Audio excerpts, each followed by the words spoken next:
CCC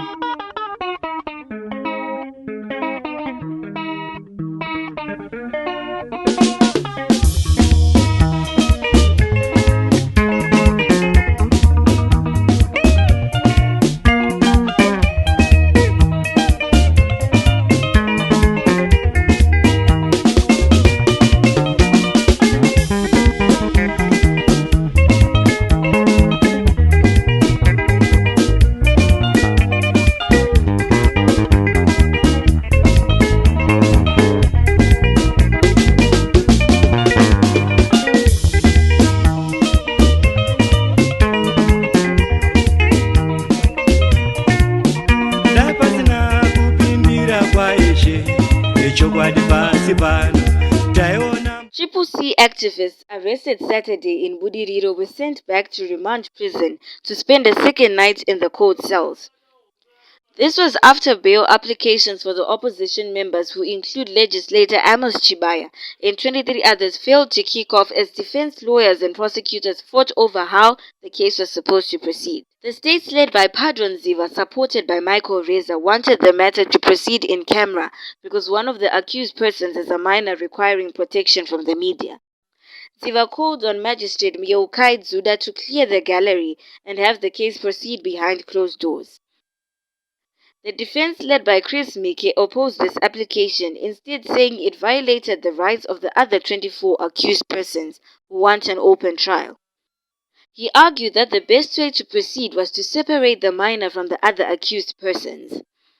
Pamela Musimwa, a lawyer from Justice for Children representing the minor, also made her application for separation, which forced the magistrate to adjourn the matter to Wednesday. Zuda is expected to deliver her ruling on the issue tomorrow before bail application can proceed. So today we represented the minor child who is amongst the 25 accused person, and what we did today was to apply for separation of trials, either for separation of trial or for the gallery to be cleared. We realized that yesterday the matter was dealt with, everybody was in the gallery. Unfortunately, this is against the best interest of the child. Why? Because a child has the right to privacy. Her identity should not be revealed. This is clear. Section 5, subsection 3 of the Children's Act is clear on that. Section 197 of the Criminal Procedure and Evidence Act is clear on that. And even the Constitution clearly says that every matter that has to do with the child should consider the best interest of the child principle. So because of that application that we made, the matter had to be postponed to tomorrow. Why? Because the court has to consider all the submissions that were made by the counsels, including myself, on behalf of the child. Mike told the court his clients have a constitutional right to a public trial, telling Zuda if she held the proceedings in camera, his clients would be prejudiced. Gilbert Mandinde spoke to the media on the proceedings. And ladies, we are coming out of court again, day 2 of our bail application. This morning we were unable to proceed with the bail application. An issue of importance was raised regarding the rights of the minor child whom I mentioned yesterday as being part of the 25 arrested. There was an application either to separate trial or to have the trial in camera. Obviously, the issue was of much concern as there are 24 others who have a right to be tried in public, in the presence of the media, in the presence of their relatives, in the presence of their friends.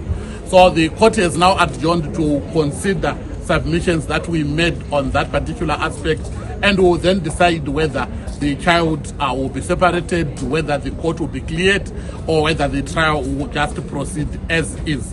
So we will come back tomorrow at 11:15, hopefully for the ruling and then continuation with the bail hearing. CCC Deputy Spokesperson Ostalo Siziba, who also attended court, told the media the opposition was concerned over the alleged criminal abuse of the courts by the ruling ZANU-PF.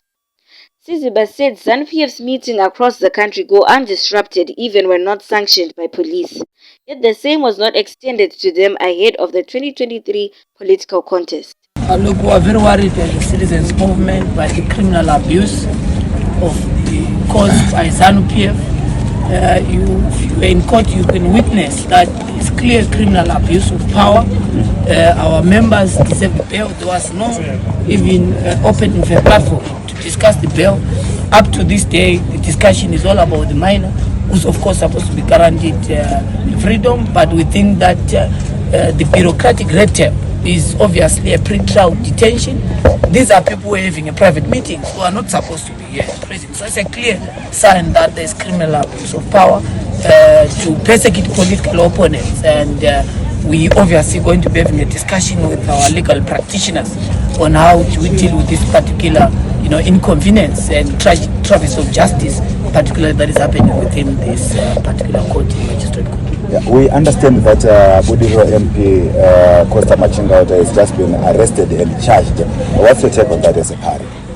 Of course, there is no respect for members of parliament. This quasi-government official who had a meeting in his private residence. You can see ZANU-PF, people have meetings all over the country.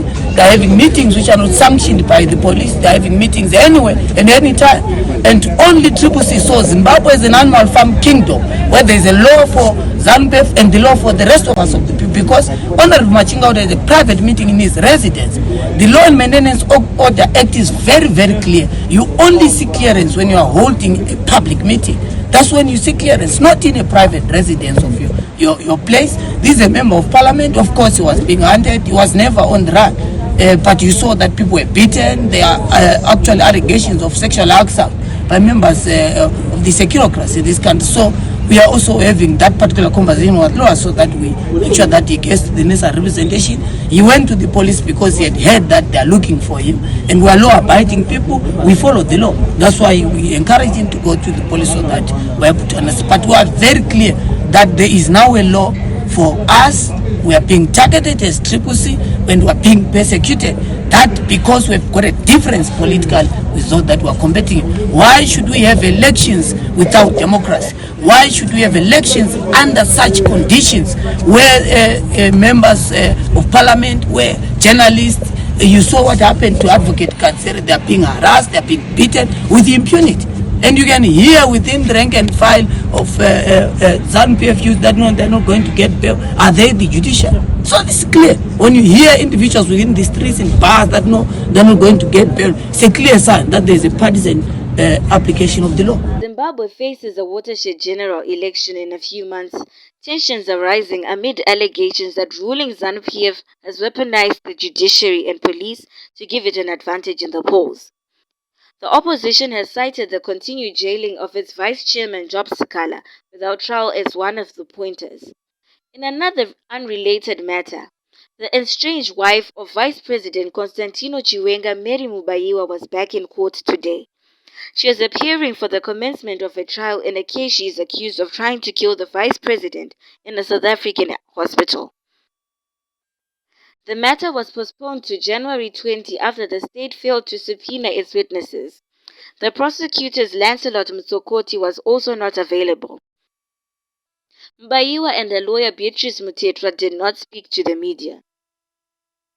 For the first time since the trouble started, Mary appeared to be in a jovial mood as she spoke to her father Kenny Mubayiwa just outside the courts. Mubayiwa, a businessman and a former Dynamo's chairman, has been in solidarity with his daughter.